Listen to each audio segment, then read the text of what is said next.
ఇబ్బంది పడి రోడ్డు మీద పడ్డ తర్వాత చేతులు కాల్చుకుని ఆకులు పట్టుకుంటే ఉపయోగం లేదు కాబట్టి ముఖ్యంగా డైరీ ఫామ్ పెట్టినప్పుడు ఎనిమల్ సెలక్షన్లో మీరు తీసుకోవాల్సినటువంటి జాగ్రత్తలు ఏంటంటే రొమ్ములు పర్ఫెక్ట్గా ఉన్నాయా, వీటి యొక్క ఛార్జ్ షీట్ ఎలా తీసుకోవాలి, ప్రీవియస్ వీటికి ఎలా అంటే వీటిని ఎలా తీసుకోవాలంటే గడిచినటువంటి ఆ యొక్క ఈతలో దీనికి ఏమైనా ప్రొలాప్స్ రావడం జరిగిందా, మాయ నిలిచిపోవడం జరిగిందా, ఏమైనా పొదుగువాపు ఎన్నిసార్లు వచ్చిందో అవన్నీ అడిగి తెలుసుకోవాలి. అందరికాడ ఇదే రకంగా ఉంటాయంటే ఉండవండి. కొంతమంది చెప్తారు, చదువుకున్న వాళ్ళు రాసుకుంటారు.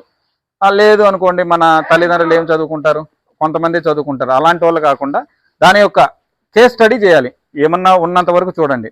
ఇలాంటివన్నీ చేసుకున్న తర్వాత ఎన్నో ఈత ఎన్ని పళ్ళ మీద ఉంది నడిపించుకోండి, నాలుకలు చెక్ చేయండి, కళ్ళు చూసుకోండి, పొదుగును చెక్ చేయండి, స్కిన్ టోన్ ఎలా ఉందో చూసుకోండి, పాలు చిక్కగా వస్తున్నాయా లేకుంటే పల్చగా ఉన్నాయా, రొమ్ములు గట్టిగా ఉన్నాయా, ఇవన్నీ చెక్ చేసుకున్న తర్వాత ఎనిమల్ సెలక్షన్ చేసుకోండి. ఇలా మీరు జాగ్రత్తలు అయితే మీరు తప్పనిసరిగా తీసుకోవాలి. ఏదో మనం చెప్పామని కాదు, ఇక్కడ మనం చెప్పడం ఒకటి ఉంటుంది, నీ దగ్గరకు వచ్చి ఒకలా ఉంటాయి ఎనిమల్స్.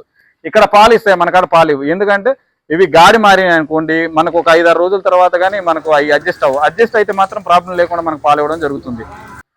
డైరీ ఫామ్ అంటే గుర్తుపెట్టుకోండి బ్రదర్స్, కష్టం, నష్టం, అలాగే మన జీవితాలు రోడ్డు మీద కూడా వస్తాయి, అలాగే మన జీవితాలు కూడా నిలబడతాయి.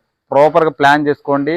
తల్లిదండ్రులు సహాయం సహకారం లేకుండా, భార్య లేకుంటే రిలేటివ్స్ సహకారం అంటే అన్న కానీ తమ్ముడు కానీ అక్క కానీ చెల్లి కానీ సహకారం లేకుండా మాత్రం పెట్టద్దు.